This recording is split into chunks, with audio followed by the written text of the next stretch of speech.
ঝাল ঝাল করে মুরগির মাংস রান্না করছি, আর সেই সাথে হচ্ছে সাদা পোলাও। কেমন হয়েছে অবশ্যই জানাবে। আসসালামু আলাইকুম, কেমন আছেন সবাই? আশা করি সবাই ভালো আছেন।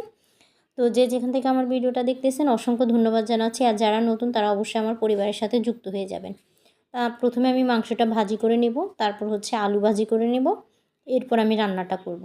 তো আমি একে একে করে সব আলুগুলো দিয়ে দিচ্ছি, আর একটু একটু করে ভালো করে সুন্দর করে এপিট ওপিট ভালোভাবে ভেজে নেব। আজকে একটু অন্যভাবে রান্না করব। প্রতিদিন তো একইভাবে রান্না করি, তো আজকে ভাবলাম একটু অন্যভাবে রান্না করি, এই জন্য আজকে ভাজি করে তারপর মূলত রান্নাটা করতেছি। তো যারা নতুন তারা অবশ্যই আমার পরিবারের সাথে যুক্ত হয়ে যাবেন আর নতুন নতুন সুন্দর সুন্দর ভিডিওগুলো পাওয়ার জন্য। আর যারা এখন আমার পরিবারকে ভালোবাসা দেন নাই, অবশ্যই আমার পরিবারে গিয়ে ভালোবাসা দিয়ে আসবেন। তো আমার মাংস আর আলু ভাজা হয়ে গেছে, এখন আমি এটার জন্য মশলা তৈরি করে নেব। তো মশলা তৈরি করে নেওয়ার জন্য পেঁয়াজকে ভালোভাবে আমি বেরেস্তা করে নিয়েছি, আর এখন একে একে করে সব মশলা এটার মধ্যে দিয়ে দিব।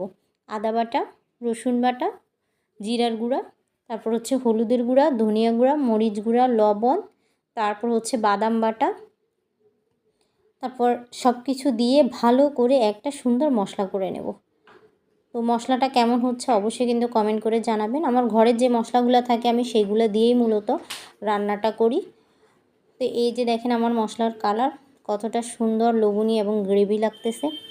তো এখন এটার মধ্যে আমি একটু সস দিয়ে দিব। সস দিয়ে দিলে রান্নাটা আসলেই ভালো লাগে। আজকে অনেক কিছু দিয়ে রান্না করছি, এরপর টক দই দিলাম, সব কিছু দিয়ে কিন্তু রান্নাটা করছি। এই যে মশলা এখন সবগুলা দিয়ে দিব। আলু আর মাংস ভাজি করে রাখছিলাম সেটা এখন আমি এটার মধ্যে দিয়ে দিলাম। এই যে ভালোভাবে কষানো হয়ে গেছে, এখন এটার মধ্যে আমি পানি দিয়ে দেব, আর পানি দিয়ে দিয়ে পানি শুকানো পর্যন্ত বেশ কিছুক্ষণ আমি এটাকে রান্না করব। এই যে পরিমাণ মতো পানি দিয়ে দিলাম, আর পানি দিয়ে রান্না করতেছি। তো আবারও বলবো, যারা এখনও আমার পরিবারকে ভালোবাসা দেন নাই অবশ্যই অবশ্যই আমার পরিবারে যাবেন, যাই ভালোবাসা দিয়ে আসবেন এবং যুক্ত হয়ে যাবেন। তো আমার রান্নাটাও প্রায় শেষ। রান্নাটা কেমন হয়েছে অবশ্যই কিন্তু কমেন্ট করে জানাতে ভুলবে না। আর উপরে বেরেস্তা করে রাখছিলাম সেটা পরে দিব, আর এখন পোলাওটা বসাই দিব। পোলাও আমি সাধারণত আদা বাটা, রসুন বাটা, বাদাম বাটা, গুঁড়া দুধ এগুলো দিয়ে কিন্তু পোলাওটা করি। তো এই যে দেখো আমার পোলাও, এই যে দুধের গুঁড়াটা দিয়ে দিলাম। কালার কেমন হয়েছে বা অবশ্যই কিন্তু কমেন্ট করে জানাতে ভুলবে না। আর শেষে হচ্ছে আমি পেঁয়াজ বেরেস্তা করে রাখছিলাম, এটা এখন মাংসের উপর দিয়ে দিলাম। মাংসের কালারটা অনেক সুন্দর আসছে। এই যে আমার পোলাওটাও কিন্তু হয়ে গেছে।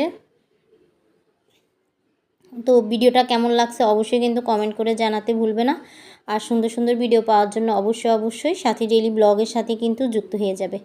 পোলাওটাও একবারে ঝরঝরে এবং সুন্দর হয়েছে। সবাই ভালো থাকবে, সুস্থ থাকবে। আল্লাহ হাফেজ।